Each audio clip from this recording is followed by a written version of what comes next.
জ্বালানি তেলের ক্রাইসিসটা কিন্তু সরকার অনেকটা স্মার্টলি মোকাবেলা করার চেষ্টা করছে।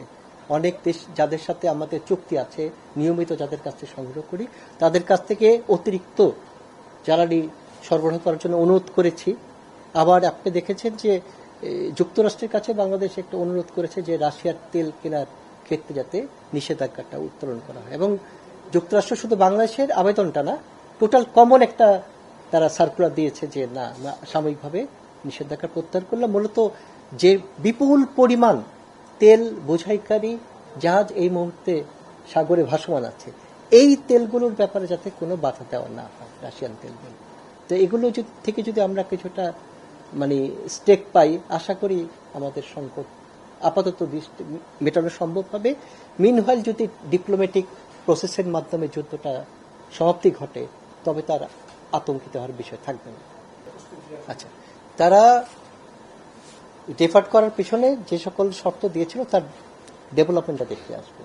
আমরা কিছুটা সময় চেয়েছিলাম, স্বাভাবিক তার প্রেক্ষিতেই তারা এটাকে ডেফার্ট করেছে। এখন দেখেন, এই আমরা তো এক্সচেঞ্জ রেটটাকে মার্কেটের উপর ছেড়ে দিয়েছি, যেটা বারবার তাদের উপর চাপ ছিল।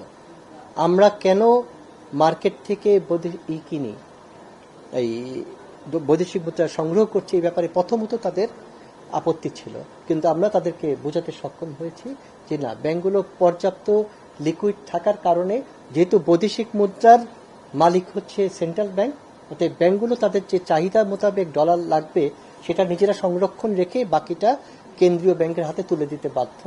যেটুকু অংশ তুলে দিতে বাধ্য সেটুকু শুধু আমরা সংগ্রহ করছি, এবং এর মাধ্যমে প্রাইসটা যাতে স্টেবল থাকে। আমরা কিন্তু প্রাইসের উপর কোনো ডিকটেট করছি না, দ্যাট ইজ মার্কেট ডিসাইড করবে এক্সচেঞ্জ রেট। মার্কেট যদি ঊর্ধ্বমুখী হয়, আমরা অতিরিক্ত বৈদেশিক মুদ্রা বাজারে ছেড়ে প্রাইস কমানোর চেষ্টা করছি না, প্রাইস ফল করলেও আমরা সংগ্রহ করে সেটাকে ঊর্ধ্বমুখী করার চেষ্টা করছি না।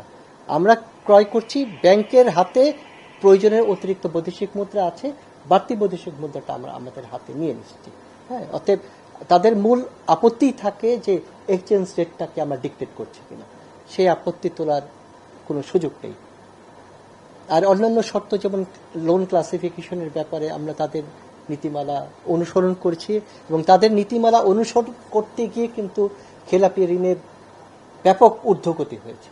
আমরা যদি আমাদের ব্যবসায়িক মহল বা বিভিন্ন মহল থেকে এই যে IMF এর প্রেসক্রিপশন অনুযায়ী লোন ক্লাসিফিকেশনটা আরও 6 মাস বা 1 বছর পিছিয়ে দেওয়ার দাবি উঠেছে, আমরা যদি ওই দাবি মেনে ডেফার্ট করি, সেক্ষেত্রে কিন্তু লোন ক্লাসিফাইড লোনের হার অনেক কমে আসবে, কিন্তু আমরা কিন্তু এখনো সেদিকে যাইনি।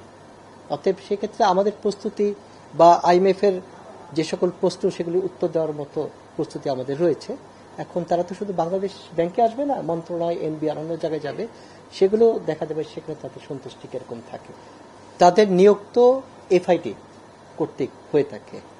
এখন তাদের কোনো যদি উদ্বেগ থাকে, সেটা কেন্দ্রীয় ব্যাংকের সাথে শেয়ার করতে পারে, মন্ত্রণালয়ের সাথেও শেয়ার করতে পারে। কিন্তু প্রশ্ন হলো যে উদ্বিগ্ন হওয়ার মতো কোনো যৌক্তিক কারণ রয়েছে কিনা। মানে আমি এমন কোনো কাজ করেছি কিনা যে আমাকে জবাবদিহিতার সম্মুখীন হতে হচ্ছে। যদি স্বাভাবিক থাকে, আমার তো আতঙ্কিত হওয়ার কিছু নেই। আমরা দেখলেন যে বিগত অন্তর্বর্তী সরকারের একজন উপদেষ্টাকে বর্তমান সরকারের মন্ত্রিসভায় আমরা দেখতে পাচ্ছি। হ্যাঁ, অতএব অন্তর্বর্তী সরকারের সময় যা হয়েছে, এখন 18 মাস পরে সবগুলো তার 180 ডিগ্রি ঘুরে যাবে, এটা ভাবার কোনো কারণ নেই।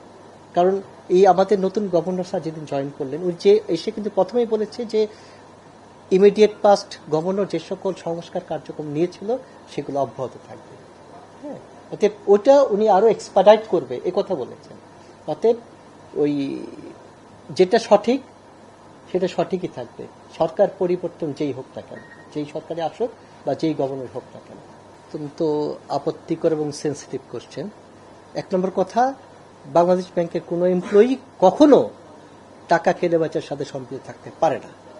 কেউ যদি থাকে, তাকে অবশ্যই প্রশাসনিক শাস্তির আওতায় আসতে হবে। আমরা যদি অভিযোগ পাই এবং অভিযোগ তদন্তে প্রমাণিত হয়, তাদেরকে ছাড়ার কোনো সুযোগ নেই। আর দ্বিতীয় যে প্রশ্নটি করেছেন, এটা তো অবশ্যই একটু সেন্সিটিভ কোশ্চেন। HRD কেন বিষয়টা আমলে নিচ্ছে না, নাকি HRD আন্ডার প্রসেসে আছে, যেহেতু এটা একটু দীর্ঘমেয়াদী প্রসেস, যার ফলে পরবর্তী ফলাফলটা আপনাদের কাছে জানানো হয়নি, হয়তো বা এই কারণে মনে হচ্ছে এটা আনটাচ থাকবে। এই ধরনের অভিযোগ যদি সত্যের লেশমাত্র থাকে, তা যারা জড়িত থাকবে তাদেরকে স্পেয়ার করার কোনো সুযোগ নেই। মানে এই ধরনের অভিযোগ যদি সত্য হয় অত্যন্ত দুঃখজনক হবে। আমি মিডিয়ার মাধ্যমে আপনাদের কাছে এশিওর করতে চাই যে এই ধরনের ঘটনার বাংলাদেশ ব্যাংকে কোনোভাবেই বরদাস্ত করা হবে না। অবশ্যই প্রশাসন এই বিষয়ে হস্তক্ষেপ গ্রহণ করবে। কে প্রভাবশালী কে দুর্বল, এইভাবে কোনো অন্যায়কে জাজ করার